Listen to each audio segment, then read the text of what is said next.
December 19th, 1944. Snow fell so heavily over the Ardennes that it erased roads, muffled explosions, and sealed men inside a frozen nightmare. In Bastogne, the 101st Airborne Division was completely surrounded.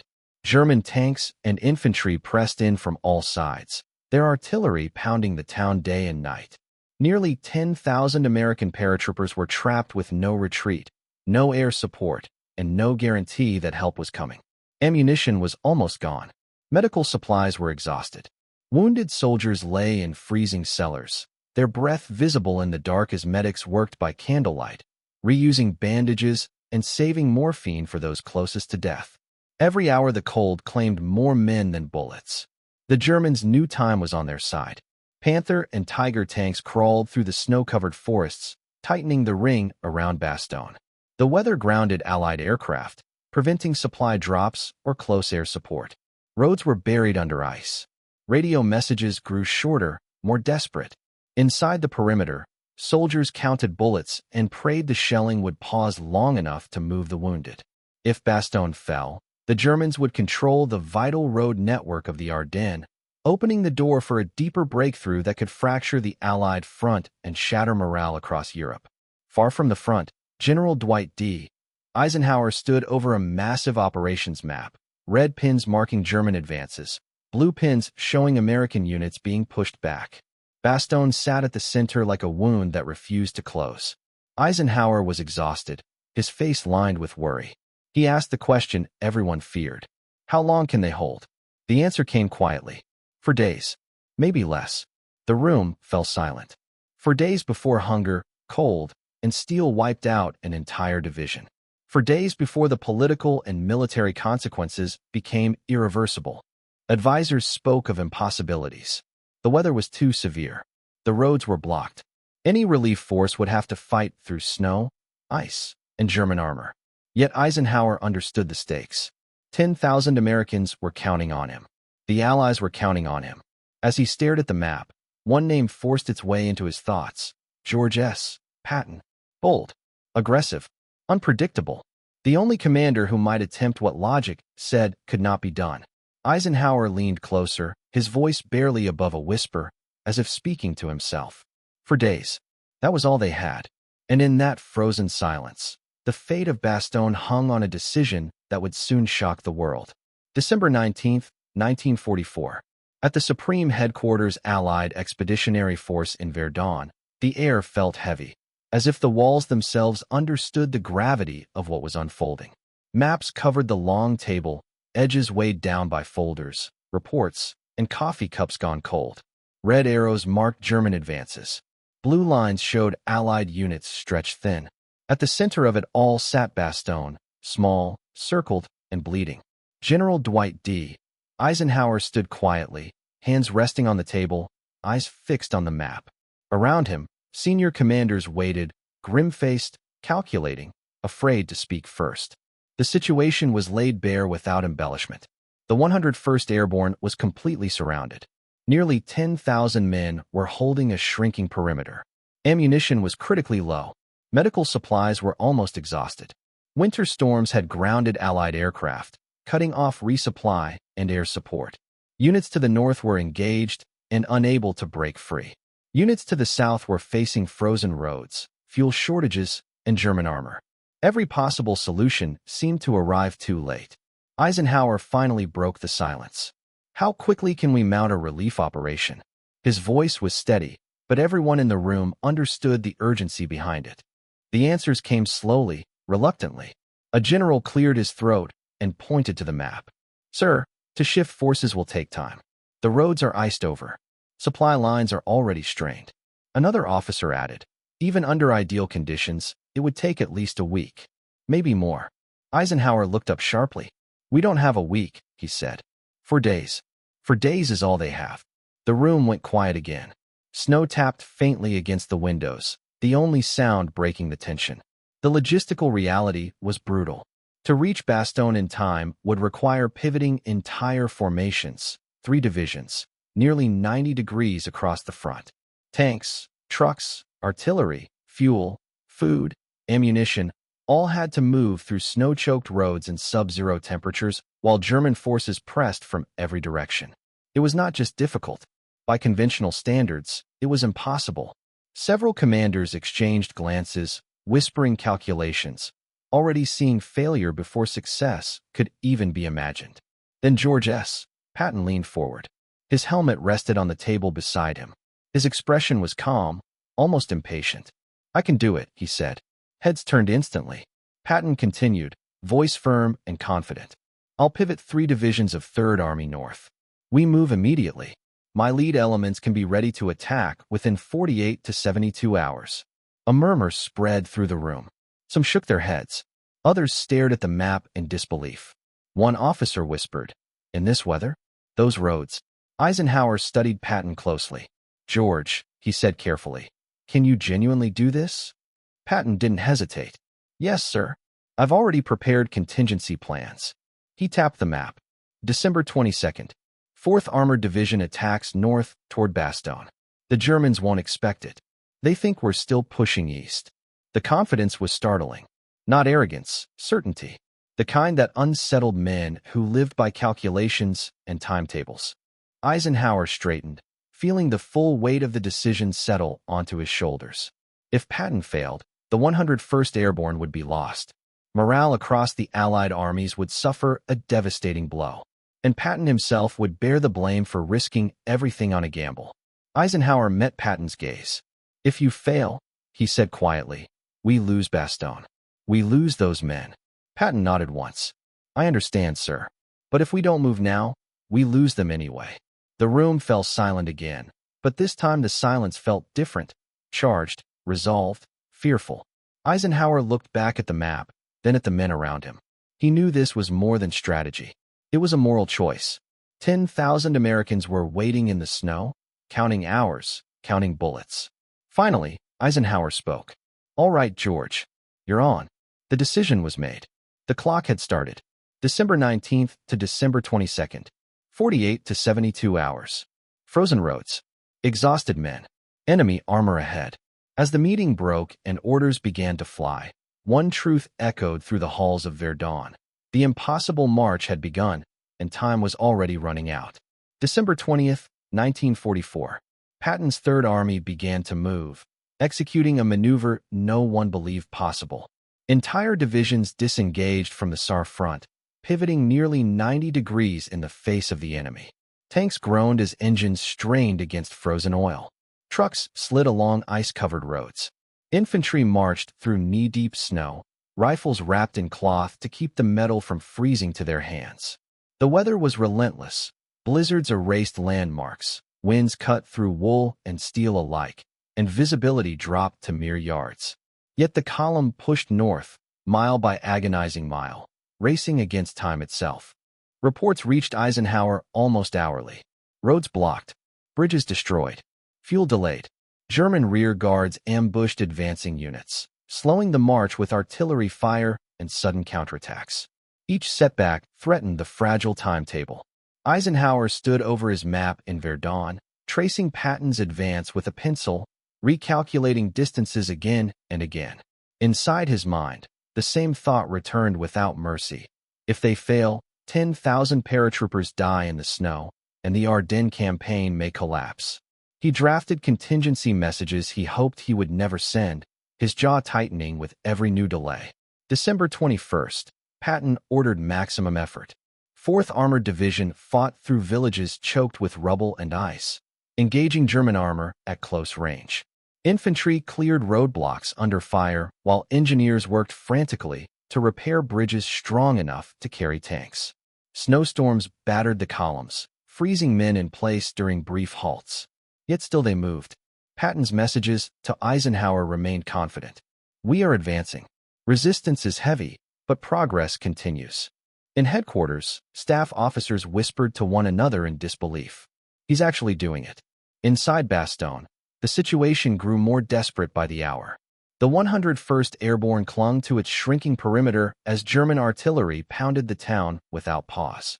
Ammunition was counted bullet by bullet. Wounded men lay in frozen basements, their breath fogging the air. Medics worked until their hands went numb. On December 22nd, German envoys approached under a white flag, demanding surrender. Acting Commander General Anthony McAuliffe listened, then replied with a single word that echoed across history: nuts. The message raced through the foxholes, lifting spirits even as shells continued to fall. They would hold, but not forever. December 22nd. Patton's attack north began in earnest. 4th Armored Division slammed into German defenses, trading fire at point-blank range. Progress was measured in yards, not miles. Eisenhower received updates at all hours, sometimes waking from brief moments of sleep to hear the latest report. Advancing slowly. Heavy resistance. Weather worsening. He whispered to himself, almost like a prayer. 4 days, 4 days to save them. Outside his window, snow continued to fall, indifferent to human desperation. December 23rd brought a brief break in the clouds. Allied aircraft roared back into the sky, dropping desperately needed supplies into Bastogne. Parachutes blossomed white against the snow, and men cheered as crates hit the ground. Hope flickered, but the relief was temporary. German attacks intensified, determined to crush the pocket before Patton could arrive. Eisenhower marked the calendar. Time was nearly gone. December 24th, Christmas Eve. Patton's forces fought through fierce counterattacks, German armor striking from concealed positions in the forests. Casualties mounted. Vehicles burned along the roads, black smoke rising into the gray sky. Yet the advance continued. Eisenhower's staff gathered around the map, watching the blue arrows inch closer to Bastogne. One officer murmured, almost in awe, "They're still moving." Eisenhower said nothing, his eyes fixed on the distance remaining. December 25th, Christmas Day. Snow fell softly on shattered villages and frozen fields. In Bastogne, soldiers shared what little they had: cold rations, a cigarette, a few quiet words. The shelling never stopped. Patton's lead elements were now within striking distance, but German resistance stiffened with every mile. Eisenhower waited, counting hours, knowing that each delay could mean the end for the men inside the perimeter. Night fell. The final hours approached. December 26th loomed ahead. Somewhere on the frozen roads of Belgium, Patton's tanks pressed forward, engines roaring against the cold. In Bastogne, paratroopers listened for the sound of approaching guns. In Verdun, Eisenhower stood alone with the map, burdened by the weight of command. The clock was nearly out. December 26th. The final hours. Would Patton reach Bastogne in time to save 10,000 men? The impossible march was nearing its climax. December 26th, 1944. The final push began before dawn. Patton's Third Army, battered by days of fighting and frozen by relentless winter, closed in on Bastogne through fields of snow and shattered villages. Tanks crept forward, treads grinding ice and mud into the earth. Infantry followed closely behind, faces blackened with exhaustion, breath steaming in the cold air. German resistance was still fierce. Roadblocks flared with muzzle flashes. Artillery thundered, clearing paths through entrenched enemy positions. Every yard forward was paid for in blood and effort, but there was no hesitation now. The men knew what waited ahead. By afternoon, the lead elements of the 4th Armored Division reached the outskirts of the encirclement. Snow whipped across open ground as American tanks punched through the final German lines. At 4:50 p.m., near the village of Aisanois, the moment came. A Sherman tank broke through a hedgerow, its gun swinging toward enemy positions. Suddenly, figures appeared, American paratroopers. Mud-caked, bearded, hollow-eyed. A voice rang out over the noise of engines and gunfire. "Who are you?" The answer came instantly. 4th Armored Division. For a split second, there was disbelief. Then cheers erupted. Men laughed, shouted, some simply sank to their knees. After days of isolation, the siege was broken. Bastogne was no longer alone. Inside the perimeter, soldiers of the 101st Airborne stared in disbelief as Patton's tanks rolled in. Hands were shaken. Helmets slapped. Grins cut through frostbitten faces. These men had held against impossible odds. Outnumbered, undersupplied, freezing, and now relief had arrived just in time. Medics rushed forward with supplies. Ammunition was passed hand to hand. The wounded, who had endured days in the cold, finally had a lifeline. The defenders of Bastogne had survived. Patton arrived soon after, stepping from his vehicle with his usual blunt confidence. He looked over the exhausted paratroopers and nodded. "Hell of a job," he said simply. There was no grand speech. He didn't need one. His eyes told the story, pride in his men, respect for those who had held the line. The impossible march was over. Far away at Supreme Headquarters, Eisenhower waited. The phone rang. An aide handed it to him. Eisenhower listened, his face tense, every muscle rigid. Then Patton's voice came through the line. "George, we're through to Bastogne." For a long moment, Eisenhower didn't speak. His shoulders dropped. The weight he had carried for days finally lifted. His eyes grew moist as he exhaled, slowly and deeply. "Thank God," he murmured. Patton's tone remained gruff, almost casual. "Just doing my job, Ike. The men did the real work." Eisenhower straightened, emotion steadying into quiet admiration. "No, George," he replied, voice firm but warm. "You moved an army 90 degrees in a blizzard. You saved 10,000 lives. That's why you're invaluable." Around him, staff officers exchanged stunned glances. One whispered softly, "He actually did it, against all odds." The breakthrough at Bastogne marked a turning point in the Battle of the Bulge. German momentum faltered. The Allied line, once bent to the breaking point, began to stiffen and push back. What had seemed like a looming disaster transformed into a symbol of resilience and operational brilliance. Patton's audacious maneuver, pivoting 3 divisions over nearly 100 miles in the dead of winter, was already being spoken of in awed tones. It would be studied for generations. That night, Eisenhower stood alone, reflecting in private. Publicly, he would praise coordination, teamwork, and Allied resolve. Privately, he understood the truth. Patton's boldness had bought time. Courage had filled the gap where logistics failed. 10,000 men were alive because an impossible decision had been made and carried out. Outside, snow continued to fall on the Ardennes, blanketing the scars of battle. But inside Bastogne, fires burned again, not just for warmth, but for hope. The siege was broken. The army had endured. And as Eisenhower quietly acknowledged to himself, Patton had not just saved Bastogne. He had helped save the entire campaign. What followed would shape reputations, memoirs, and history itself. And in those quieter moments, away from the maps and phones, the true legacy of what happened in the winter of 1944 would begin to take form. December 27, 1944. The guns around Bastogne had not yet fallen silent, but the crisis had passed. In a quiet room far from the front, Dwight D. Eisenhower sat alone, the great maps of Europe now marked with a different meaning. Bastogne was no longer a desperate red circle. It was a symbol of survival, of resolve, of a decision that had almost broken under its own weight. For the first time in days, Eisenhower allowed himself to breathe.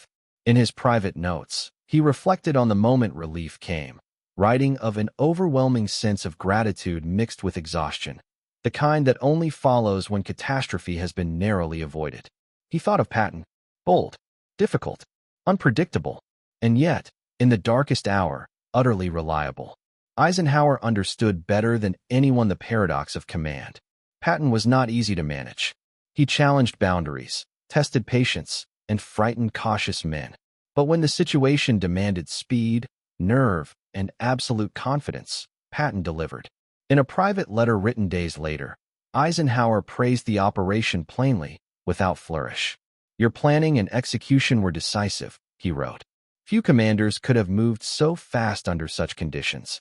Then, almost gently, he added a reminder of restraint and responsibility, an acknowledgement of Patton's brilliance, paired with the burden that came with it. Other letters followed.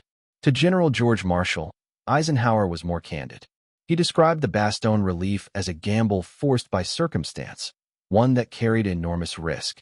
Had it failed, he admitted, the consequences would have been severe beyond measure. To Winston Churchill, the tone was steadier, more public-facing, emphasizing Allied cooperation and the resilience of American forces. Yet beneath every word lay the truth Eisenhower carried privately. The margin between disaster and triumph had been measured in hours. By early January 1945, the Battle of the Bulge had turned decisively in the Allies' favor. Historians would later mark Bastogne as the pivot point, the moment when German momentum finally collapsed. Strategically, the relief demonstrated operational brilliance. 3 divisions pivoted nearly 100 miles in winter through snow, ice, and enemy resistance. Logistically, it was a feat few believed possible.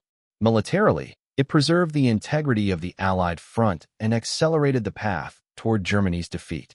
But for Eisenhower, the significance went deeper than maps and arrows. It was about leadership under pressure, about trusting a subordinate whose temperament worried many, yet whose competence in crisis proved indispensable. Eisenhower would later write that leadership was not about choosing perfect men, but about knowing which flaws could be tolerated and which strengths could not be replaced. Patton's audacity had saved Bastogne. Eisenhower's willingness to trust him had made that audacity possible. He also thought of the men, the paratroopers of the 101st Airborne, freezing in cellars, rationing bullets, refusing surrender. The soldiers of 3rd Army, marching and fighting through blizzards, exhausted yet relentless. Victory, Eisenhower knew, was never abstract. It was paid for in pain, fear, and lives forever changed. In his memoirs years later, he reflected that the relief of Bastogne was not just a military success, but a reminder of the human cost that underpinned every decision made in warm command rooms far from the front. Patton's relief of Bastogne, Eisenhower would write, vindicated my trust, demonstrated operational excellence, and reminded me why extraordinary talent must sometimes be managed, not constrained. It was a measured sentence, characteristic of the man, but behind it lay nights of doubt, hours of waiting, and the knowledge that history could have turned another way. As the winter of 1944 faded into memory, the story of Bastogne endured. History would remember the breakthrough, the maps, and the movement of armies. But the deeper lesson remained quieter and more enduring. Leadership is forged in moments when certainty is impossible. Courage is tested when failure seems inevitable.